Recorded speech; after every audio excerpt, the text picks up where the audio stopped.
Lá no capítulo 5, a partir do versículo 21. No último encontro a gente falou no capítulo 5, da chegada de Jesus a outra margem, na região dos Gadarenos, e o que aconteceu com a visita de Jesus ali naquele local. E hoje nós vamos então a partir do versículo 21 até o final do capítulo 5, até o versículo 43, nós vamos estudar essa história, pensar algumas questões.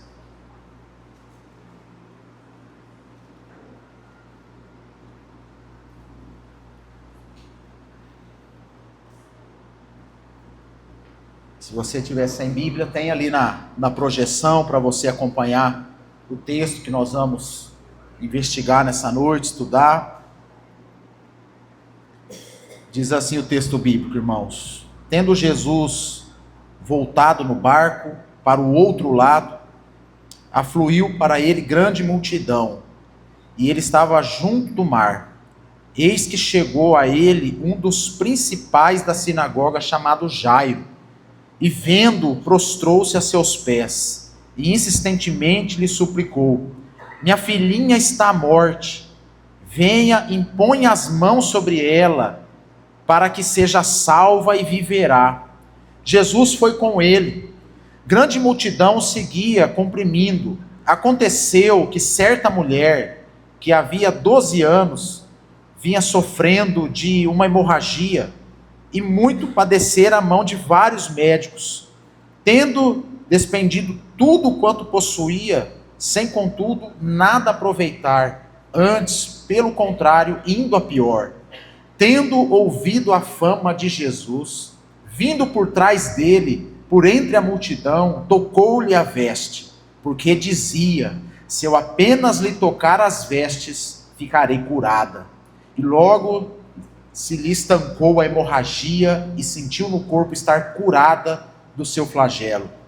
Jesus, reconhecendo imediatamente que dele saíra poder, virando-se no meio da multidão, perguntou: quem me tocou nas vestes? Responderam-lhe seus discípulos: vês que a multidão te aperta e dizes: quem me tocou? Ele, porém, olhava ao redor para ver quem fizera isto. Então a mulher, atemorizada e tremendo, cônscia do que nela se operara, veio, prostrou-se diante dele e declarou-lhe toda a verdade. E ele lhe disse: filha, a tua fé te salvou. Vai-te em paz e fica livre do teu mal. Falava ele ainda quando chegaram alguns da casa do chefe da sinagoga, a quem disseram: tua filha já morreu, por que ainda incomodas o mestre? Mas Jesus, sem acudir a tais palavras, disse ao chefe da sinagoga: não temas, crê somente. Contudo, não permitiu que alguém o acompanhasse, senão Pedro e os irmãos Tiago e João. Chegando à casa do chefe da sinagoga, viu Jesus o alvoroço, os que choravam e os que pranteavam muito.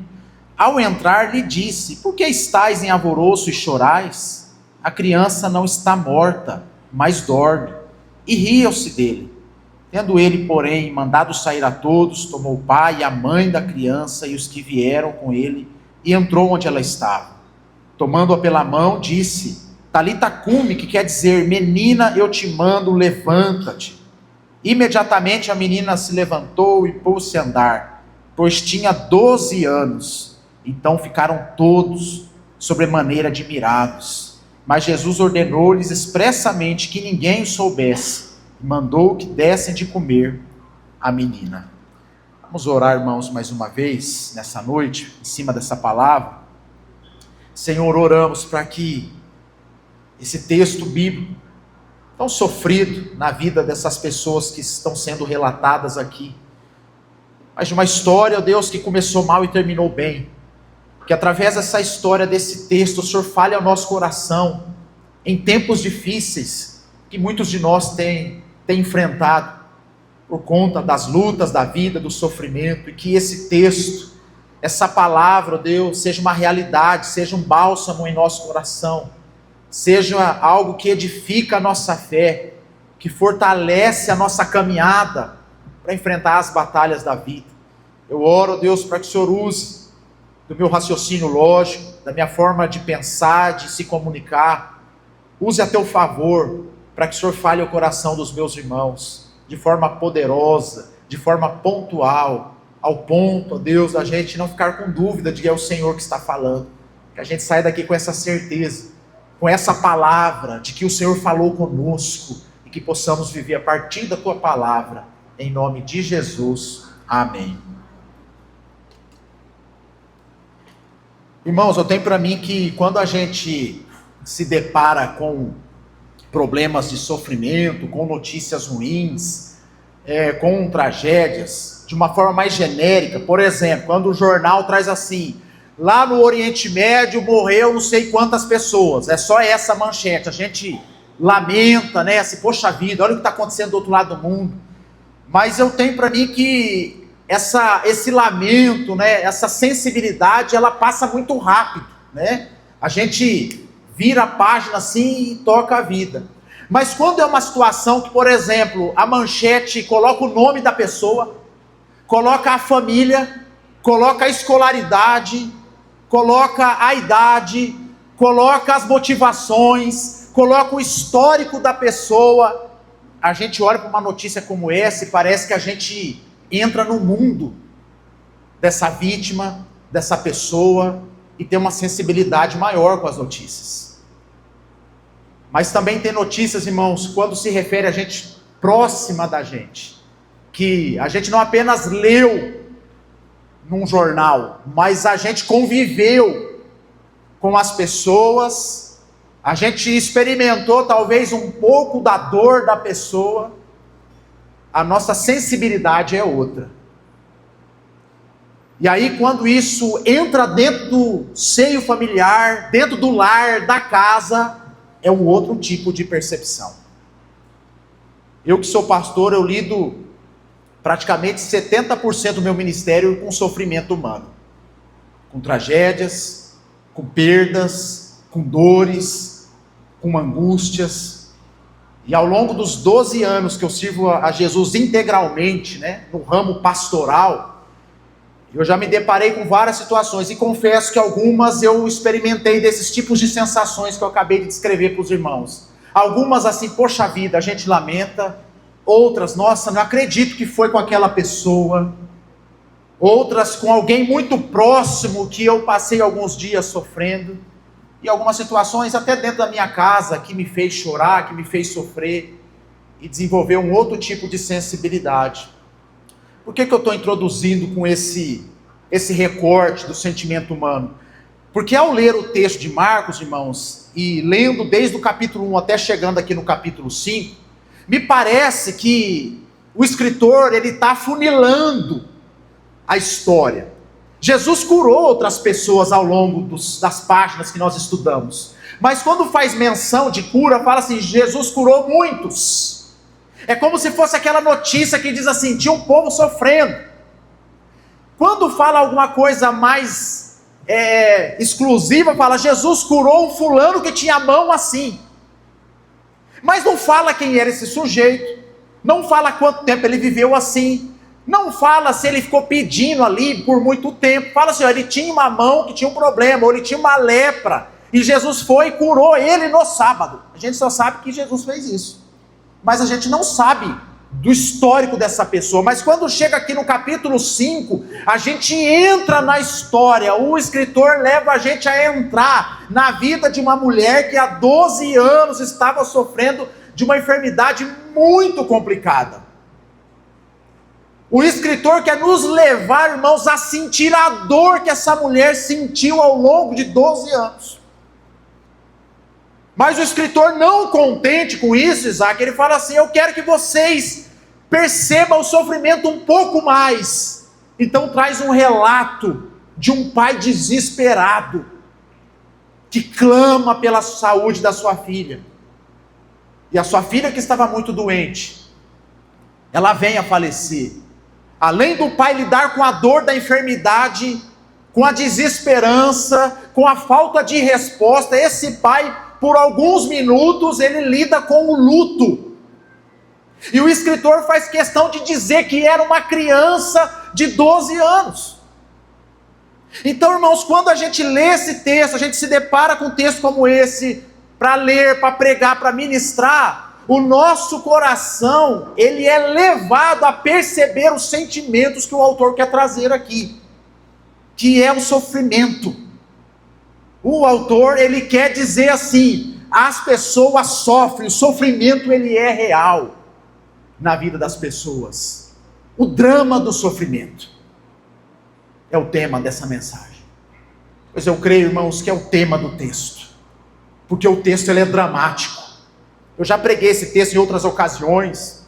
Eu me recordo que uma das vezes que eu preguei esse texto, até aqui mesmo, eu falei acerca de uma caminhada, a caminhada da fé, porque a gente percebe que a narrativa ela está em processo. Jesus ele chegou, lembra que ele estava numa margem, ele foi para outra, os gadarenos. Agora ele entra no barco, que o povo mandou ele embora, e ele volta. Quando ele volta, tem uma multidão lá com ele. Então ali ele começa então uma jornada, a partir do pedido de Jairo, vai até a minha casa, e o texto vai dizer que Jesus começou a ir em direção à casa de Jairo, uma multidão, e nesse processo de caminhada, essa mulher enferma aparece na história, a filha de Jairo morre, e as situações dramáticas do sofrimento. É o drama do sofrimento, irmãos. É aquilo que a gente não gosta. Como diz o falecido Renato Russo em uma das suas canções, é o medo de ter medo. Nós temos medo de ter medo, temos medo de sofrer. Nós fazemos de tudo, construímos muralhas, muros, situações, para que a gente possa evitar a qualquer custo o sofrimento. Porque se tem algo que abala a nossa fé, algo que nós temos dificuldade de lidar, é com o sofrimento. Então, se a gente puder fugir dele, anular ele, nós vamos fazer. Tem pessoas que preferem uma alienação para não sofrer. Eu já vi gente que fala assim, eu não me envolvo mais com política, não me envolvo com time de futebol, não me envolvo com certa situação, porque eu não quero passar nervoso, porque eu não quero sofrer, porque eu não quero padecer. Então a pessoa ela vai se anulando, ela vai vivendo dentro de um casulo existencial, como se aquilo fosse uma proteção. Eu concordo que algumas coisas é necessário a gente fugir mesmo, mas não fugir da realidade. Eu me recordo, irmãos, quando eu vendia algumas coisas ilícitas no passado, você sabe do que eu estou dizendo? E a minha mãe achou essas coisas dentro do guarda-roupa, e uma quantidade considerável na época, e eu vendendo na madrugada, e eu cheguei de manhã para pegar, e não estava lá no lugar, no guarda-roupa. Eu falei, cadê meu negócio? Porque esse aqui dá problema sério se perder isso aqui. No outro dia ela veio e sentou comigo na cama e falou assim, filho, eu preciso conversar com você. Eu falei, vamos conversar, mãe, mas eu estou atrasado, já tenho que sair. A vida é frenética aí fora. E aí ela falou assim, filho, você está mexendo com aquelas coisas? Ela pegou na mão, ela guardou em outro canto, ela me via saindo, entrando e saindo de madrugada, pegando no guarda-roupa e saindo, ela acordada vendo. E eu disse para ela, mãe, imagina eu mexendo com essas coisas. Eu, filhinho querido, mexendo com isso, imagina, mãe, eu não mexo com essas coisas não. Você acredita, Olinto, sendo redundante aqui na palavra, que ela acreditou na minha versão? Pegando na mão, vendo eu entrando e saindo, mas ela falou assim, ai que bom, filho, que você não está mexendo com essas coisas. Ela preferiu criar um cenário que ia trazer mais paz e segurança para o seu coração, de ter que lidar com o sofrimento. Os anos se passaram, o evangelho entrou na minha vida, na minha história, e eu me lembro da primeira vez que eu falei no microfone em público, foi para dar um testemunho, o pastor lá conhecia a minha história, falou, não, você tem que dar um testemunho no acampamento. E eu lá, Isaac, tremendo as pernas, contei meu testemunho, minha mãe, você fazia isso, filho? Fazia, irmã, desde os 13, 14 anos, até os 19 anos. Mas ela quis anular o sofrimento. Irmãos, quantos de nós prefere fingir que não viu? Prefere passar batido? Talvez diante de um comportamento de um filho, que você está vendo que está tendo um problema, mas você não quer encarar a realidade, você não quer encarar o sofrimento, você prefere anular e achar que está tudo bem, e tocando a vida numa normalidade, não porque está normal, mas porque você está fugindo do sofrimento, do drama do sofrimento.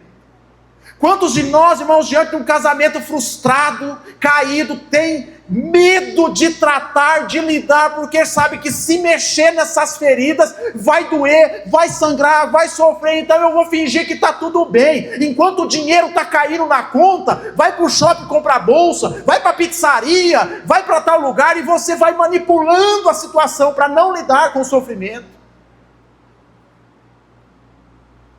Quantas pessoas vivem fugindo da realidade? Quantos pais têm fugido da sua responsabilidade em relação aos seus filhos? Porque tem medo de lidar com o sofrimento. E sabe o que eles fazem? Eles transferem a responsabilidade para um sistema educacional particular.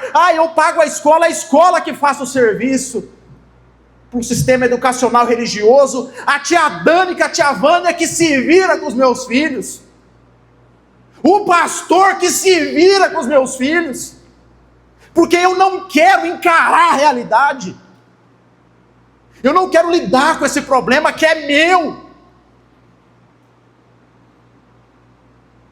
Gente que foge da lida da vida ao vivo, da realidade, prefere o espetáculo teatral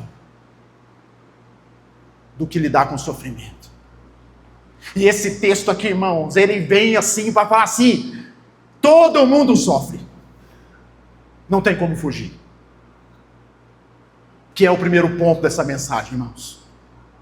Que o sofrimento na vida humana, Fernando, ele é inevitável. Você pode até tentar correr, só você vai manipular a situação. Uma hora ele vai bater na sua casa com força. Eu não sou profeta do caos, não. Eu sou apenas trazendo a realidade aqui. E da onde eu me baseio para dizer que o sofrimento é inevitável? Quando o escritor faz um relato conjunto da situação de Jairo, um pai bem-sucedido, um pai que tinha poder aquisitivo, um pai que tinha nome, um pai que tinha recurso, provavelmente se fosse nos nossos tempos seria um homem religioso, um homem rico, André, com bom salário, um homem que tinha o melhor plano médico dessa cidade, um homem que tinha uma influência social na região, um homem que tinha o telefone do cardiologista no seu WhatsApp, o melhor cardiologista da cidade, para falar assim: você pode atender a minha filha agora? Esse era o Jairo. Não era qualquer sujeito, era o principal da turma ali, segundo o relato bíblico. E esse homem religioso, esse homem bem-sucedido, se depara com a situação de sofrimento dentro da sua casa, a sua filha de 12 anos, uma junior. Mas ele não foge da realidade. Ele vai para Jesus e se prostra diante de Jesus. Mas o mesmo texto se refere a uma mulher também. Provavelmente uma mulher muito adulta, por sinal, porque fala que há 12 anos ela sofria e estava lidando com os médicos, então provavelmente era alguém adulta, que talvez vivia um bom período da sua história saudável e de repente foi acometida por essa enfermidade. E que gastou tudo o que tinha com os médicos. Provavelmente tinha algum certo recurso para gastar. E o texto fala de uma menina de 12 anos, de uma mulher que sofria de 12 anos, para dizer assim para mim e para você: o sofrimento ele bate na porta de todo mundo. Ele é inevitável. O C.S. Lewis, um grande escritor cristão, um dos maiores que pisou na terra, tem um livro, inclusive eu tenho esse livro lá, um livro muito bom, denso para ler, mas bom, cujo tema é o problema do sofrimento. Ele vai tratar acerca do sofrimento dentro da cristandade. E numa das páginas lá, ele termina um parágrafo dizendo que o sofrimento é o megafone de Deus para despertar o mundo surdo. O sofrimento é o megafone de Deus para despertar um mundo alienado, um mundo no país das maravilhas. Por isso que a Bíblia vai dizer, André, que é melhor o dia do luto, do velório, do que da festa. Porque no luto, Olinto, igual nós ficamos lá diante do caixão da mãe do Flávio essa semana, aquele tipo de conversa que a gente teve com o Flávio e com outros lá, poxa vida, né? O que é a vida? A vida é passageira. Uma hora a gente está saudável, limpando a casa, cuidando da vida, de repente sente alguma coisa, vai para o hospital, é uma coisa simples, uma bactéria vem e acabou. O que é a vida?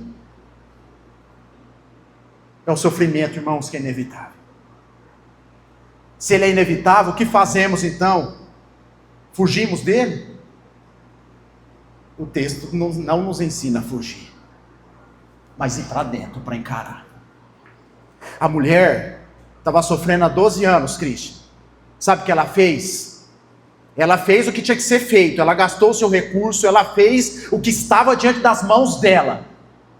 Mas quando ela ouviu falar de Jesus, quando ela ficou sabendo que ele voltou lá da região dos Gadarenos e estava de novo na margem, estava na área, ela pensou, eu já gastei tudo que tem, esse homem está com a fama aí que o povo está dizendo que ele vai, ele cura, ele resolve, eu não vou ficar aqui lamentando o meu sofrimento, ai, gastei tudo, ó céus, ó terra, não tenho nada, ninguém me ama, acabou para mim, sou desprezada porque eu sou considerada impura. Não, eu vou atrás desse homem que pode resolver o meu problema. Eu vou encarar minha dor publicamente. Eu vou me expor diante de uma multidão que talvez não me quer ali. Eu não vou fugir da realidade. Eu vou bater no peito e dizer, eu estou com um problema sim, e sério.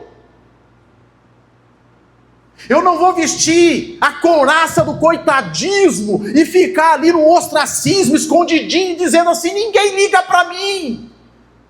Bom é um fulano de tal que não tem problema. Ele está falando isso porque ele não tem problema. É que o problema dele não é igual ao meu. O drama do sofrimento, irmãos, nos tira da nossa zona de conforto para enfrentar a vida, para enfrentar a realidade, de peito aberto, com honestidade, com sinceridade, dando nome aos bois, chamando de falha o que é falha, chamando de pecado o que é pecado, chamando de doença o que é doença, não manipulando os diagnósticos para tentar sair bem da história, não transferindo responsabilidade e culpa. Pastor, mas fizeram isso comigo lá atrás. Fizeram, irmão, fizeram mesmo. E eu lamento muito por isso, e fizeram comigo também. E deixa eu dizer um negócio para você, você vai fazer com alguém. Agora o que vamos fazer com isso? Como diz o filósofo ateu Jean-Paul Sartre, o que importa não é o que fizeram com a gente, aquilo que a gente faz com o que fizeram com a gente. E a resposta que a gente dá para a vida. Eu tive um pai alcoólatra que eu orei a vida inteira para ele ser liberto da bebida, ele não foi.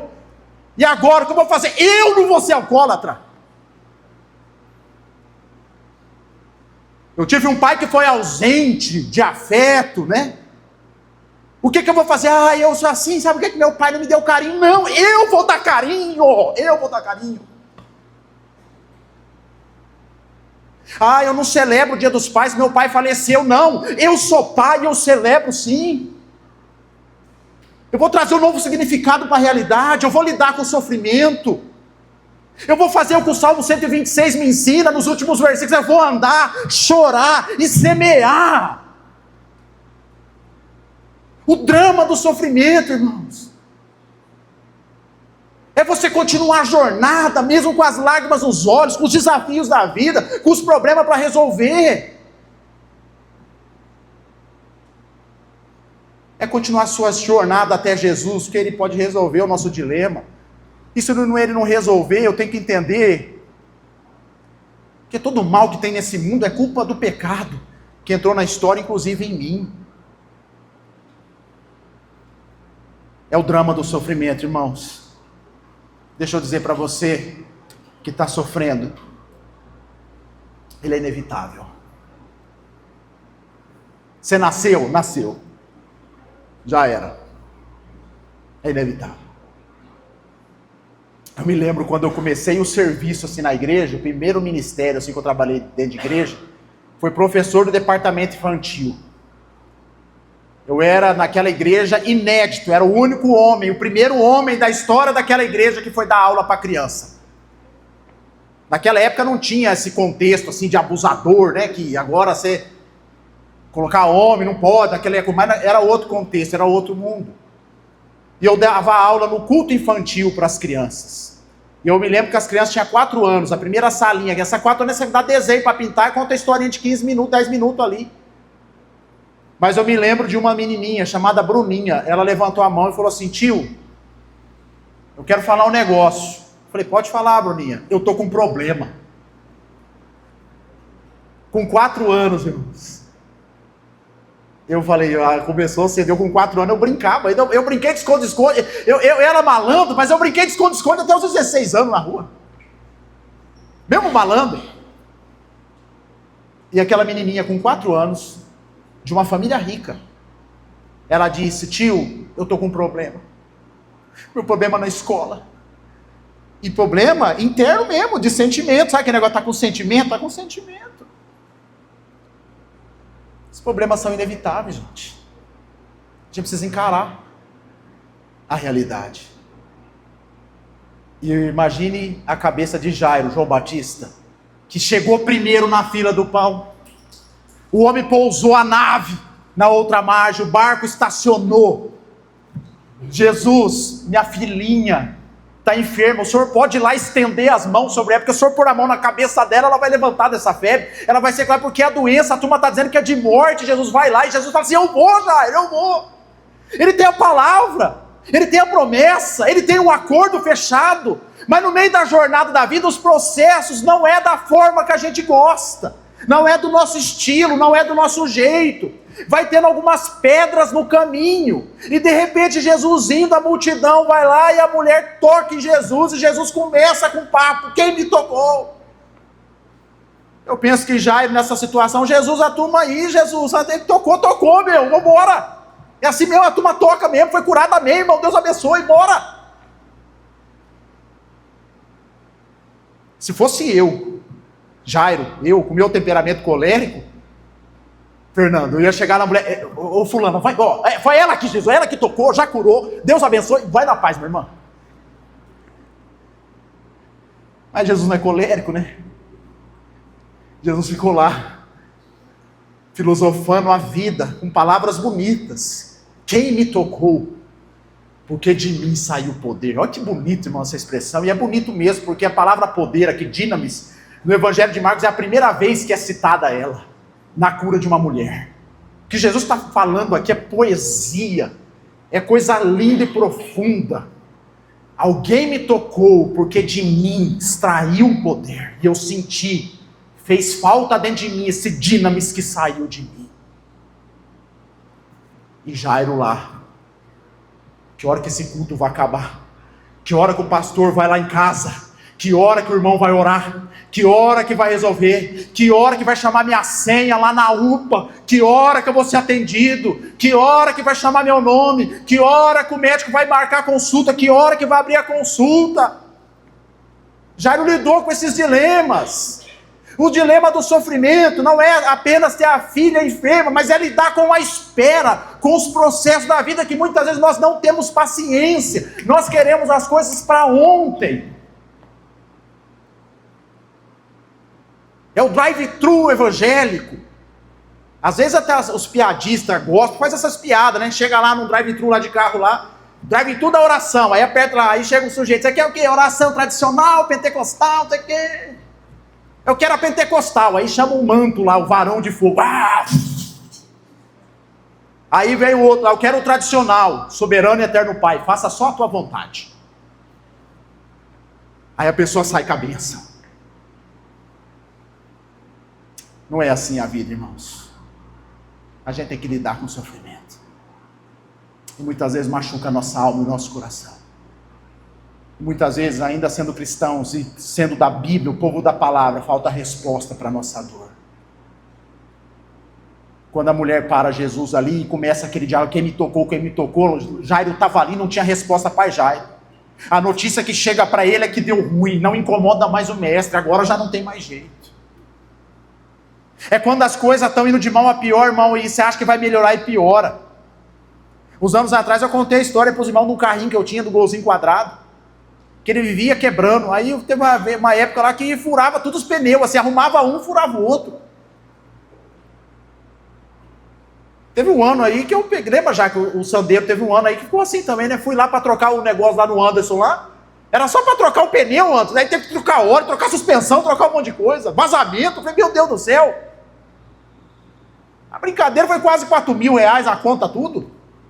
Ô Anderson. Fui lá para trocar dois pneus. 400 e pouco cada um. 800 e pouco, mais 100 e pouco de alinhamento. 1.000zinho. 4.000. Ah, tá vazando óleo aqui, pastor. Já tem que ver isso aí. Aqui nós não mexe. Mas suspensão o senhor tem que trocar. Anderson, uma vez que você falou que eu tenho que trocar outra coisa lá. Às vezes a nossa vida, irmãos, é igual o carro gasto. Quando você conserta uma coisa, vem outra. Esses dias eu precisei fazer um canal. Os irmãos lembram, eu falei que estava com a dor de dente, fiz um canal. Só que era um canal velho que deu problema, refiz o canal. Beleza, resolvi minha vida. Aí eu tenho bruxismo, aí quebrou um dente aqui, fui lá consertar, a mulher falou, esse dente é canal, vai lá e faço o canal. Fiz o canal, aí o cara do canal falou assim, tem que voltar na dentista que é ela que faz a restauração. Então tá bom, vou lá e faço a restauração. Falou assim, não dá para fazer restauração, tem que colocar bloco. Milão. Aí vai lá e faz o bloco, põe o bloco. Beleza, vou para casa. Ah, você tem que fazer a plaquinha, porque se não tiver a plaquinha vai quebrar de novo. 650 conto a plaquinha. Vou lá e faço a plaquinha. Tô lá feliz da vida, o outro dente quebra do lado. Não é verdade, eu tô contando para você entender como é que é a vida do pastor. O dente quebrou, falou assim, restauração quebrada, você vai lá e restaura. Tô no plano médico. Vou lá. Foi lá restaurar, é a última restauração desse dente. Não dá mais, hein? Não, tá bom. Ele restaura, pelo amor de Deus, tá dentro do plano. Restaurei. 2 dias depois, quebra. Aí, ficou lá, mas deu para tocar a vida uns dias. Aí peguei as férias, lembra que eu saí de férias tempo atrás aí? No dia seguinte eu ia para Limeira. Acho que o dia seguinte depois. Começa a ter uma dor de dente terrível, Isaac. Terrível. Sexta-feira à noite, irmão, dor de dente bravo. Como é que faz? Ainda bem que eu tenho um benção ali na rua Espírito Santo, Marco Túlio, aquele lá, a lenda viva do canal. Aquele lá, Caribe. Mandei um zap para ele, doutor Augusto, me ajuda. Tô com dor aqui, tomei ibuprofeno, as coisas. Doutor Augusto, irmão, esse é ponta firme. Sabe que hora que eu fui fazer o canal, Cida? 10 horas da noite no sábado. Saí de lá 00:30. Eu, dentista, lá fazendo um canal para me sair de férias. Aí, mesma coisa, volta na dentista para restauração. Falei, vou voltar só depois das férias. Voltei semana passada fazer restauração, sabe o que ela falou? Bloco. Irmão, eu tô pior que meu golzinho quadrado. Isso que eu nem conto outras coisas. Mas é assim, irmão, você vê que a gente tá rindo, porque o meu sofrimento perto do que Jairo e essa mulher passou não é nada. Mas eu tô querendo dizer com essas histórias, porque ele é inevitável. A gente conserta uma coisa, vai vir outra. Às vezes você tem um filho, agora eu criei meu filho nos caminhos certos. Aí vem o segundo, irmão. Vem o segundo, você acha toda a tua sabedoria foi pro beleléu. Toda a sua estratégia, o pastor Zecão que veio em vez de quando pregar, ele conta isso aí. Teve a primeira menina, ensinou no princípio, senta, levanta, morto, vivo, vai, volta, tudo certinho. Nasceu a outra, não faço, eu sou assim, é do meu jeito e não quero saber. Aí o pai desespera. Inevitável. O que fazer, Francisco? Encarar a realidade da vida como ela é, irmãos. Sofrimento, para me fechar aqui, é só 2 pontos, já vou entrar no último. Sofrimento, ele amadurece a alma das pessoas. Ele amadurece a alma do crente. Os maiores poetas, filósofos, compositores e cantores do passado, hoje não, mas do passado, escreveram as melhores obras com lágrimas nos olhos, com sofrimento. Não é o Rubem Alves que diz lá, Mateus, que o ostra feliz não faz pérola, precisa arranhar, precisa sentir dor para sair essa joia. Então, irmãos, o que fazer diante do sofrimento? É a receita que Paulo dá em Romanos capítulo 5. É gloriar no sofrimento, não ser um masoquista, não alegrar porque está doendo, mas alegrar no que ela produz. Ela está construindo espiritualidade real, verdadeira dentro da gente, está tirando a capa gospel, está tirando toda a maquiagem e trazendo à tona a sua identidade real. Então encare o sofrimento como inevitável, mas encare de cabeça erguida diante da presença de Deus. E por fim, irmãos, para não ficar só nessa constatação, num diagnóstico negativo. O que aprendemos também com essa história é que a fé em Jesus, irmãos, ela é a única esperança em um mundo de dores. A fé em Jesus é a única esperança em um mundo de dores. E esse texto aqui, ele fala também de fé, não é só de sofrimento. Quando o Jairo, que era um líder ali, a descrição dele lá, chegou a ele um dos principais da sinagoga, chamado Jairo. Olha a forma que Jairo se apresenta diante de Jesus, aqui no versículo 22. Vendo-o, prostrou-se aos seus pés. Por que ele se prostra aos pés do Nazareno? Porque ele crê que alguma coisa pode sair da vida de Jesus. Não é como o Natanael que diz, será que de Nazaré pode vir alguma coisa boa? Não, o Jairo falou assim, tem coisa boa. O texto continua e vai fazer referência à mulher. Quando a mulher escuta falar de Jesus, o versículo 28, o 27 diz assim, tendo ouvido a fama de Jesus, vindo por trás dele, por entre a multidão, tocou-lhe a veste. Olha o 28 que vai dizer, porque dizia, se eu apenas lhe tocar as vestes, ficarei curada. O que dá a entender aqui, Leleco, é que ela ouviu falar de Jesus e pensou, e dizia para si mesmo, se eu tocar na veste desse homem eu vou ser curada. Sabe o que é isso aqui, irmãos? Fé. Ainda que nesse primeiro momento a fé dela era mística. Se eu tocar na roupa, se eu tocar no manto, se eu tocar no lenço, se eu pegar um copo de água, se eu fizer algum ritual, eu vou ser curada. Mas havia uma fé para a sua melhora. Ela ainda não conhecia Jesus, ela ouviu falar da fama desse homem. Então ela disse, eu apenas tocar, e a Bíblia vai dizer que ela tocou. Ela tocou e Jesus se interessou em quem ela era. Então ela conheceu quem era Jesus. E no versículo 34, ele lhe disse, filha, a tua fé te salvou, vai-te em paz e fica livre de todo mal. Olha o que Jesus faz aqui, irmãos. Ele restaura a dignidade dessa mulher, chamando ela de filha, porque ela era excluída, e chamar ela de filha naquele contexto é dar dignidade humana para aquela pessoa. Ele recoloca essa mulher de volta na sociedade, e ele diz para ela, a tua fé, você teve fé, a esperança que você teve foi suficiente para trazer uma melhora para você, mas ela sofreu, irmãos, 12 anos, mas quando ela ouviu falar de Jesus, ela teve fé. Tem pessoas que quando enfrentam problemas, perdem a fé. Não a fé que é salvo, a fé que vai para o céu, não é essa a fé. Mas a fé que as coisas podem ser diferentes. Perde a esperança. E às vezes, irmãos, o que sustenta um coração é aquilo que Paulo nos ensina em Romanos 12:12. Alegrar na esperança. É ter fé naquilo que Deus pode fazer na minha vida. Se não for nessa vida, que seja na eternidade. Mas eu sei que Ele está no controle da minha história, do meu coração. Mais um exemplo de fé. Jairo agora indo em direção à sua casa com a comitiva, chega alguém e fala assim, não interrompa, não chame mais o mestre, não tem mais jeito, a sua filha morreu. O que Jesus diz para Jairo, irmãos? Versículo 36, mas Jesus, sem acudir a tais palavras, disse ao chefe da sinagoga, não temas, crê somente. Quando Jesus disse isso para Jairo, irmãos, a menina ainda estava morta. Mas Deus, Jesus cultivou fé no coração daquele homem, para experimentar o luto, para experimentar a desesperança, com fé. No final da história, irmão, a gente já sabe, Jesus ele entra lá, as pessoas tiram sarro dele, porque ele disse que estava dormindo.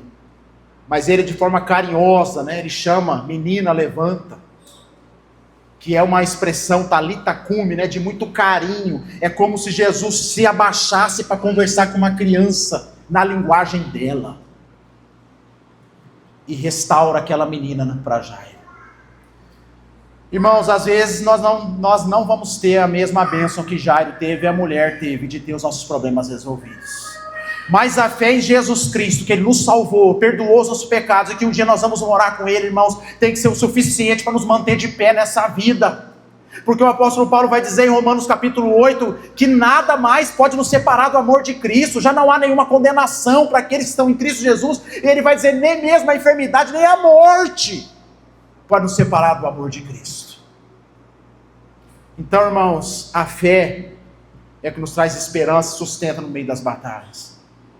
É o que me faz ser pastor, é o que me faz ser cristão, é o que me faz acordar todo dia, e crer no amanhã, como nós cantamos na Páscoa. Porque Ele vive, eu posso crer no amanhã. Queridos, exercite a sua fé. Talvez você está enfrentando lutas, sofrimento, problemas. A palavra para você, eu faço das minhas palavras as palavras de Jesus. Não tenha medo. Crê somente.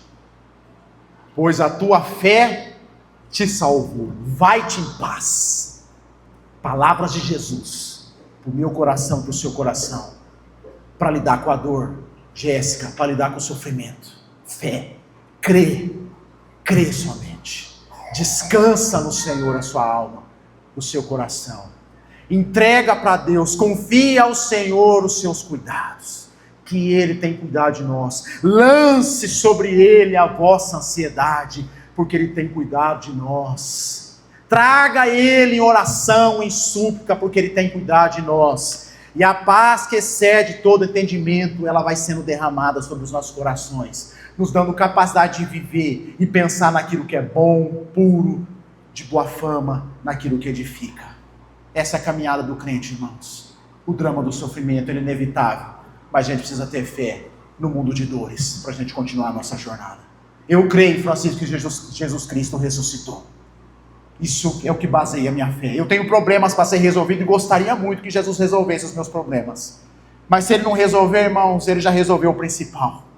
Quando Ele entregou o seu Filho na cruz. Quando o pão foi partido e o sangue dele foi derramado. Isso é o suficiente para me manter de pé. Vamos orar, irmãos, em nome de Jesus. Nos preparando também para esse momento da ceia.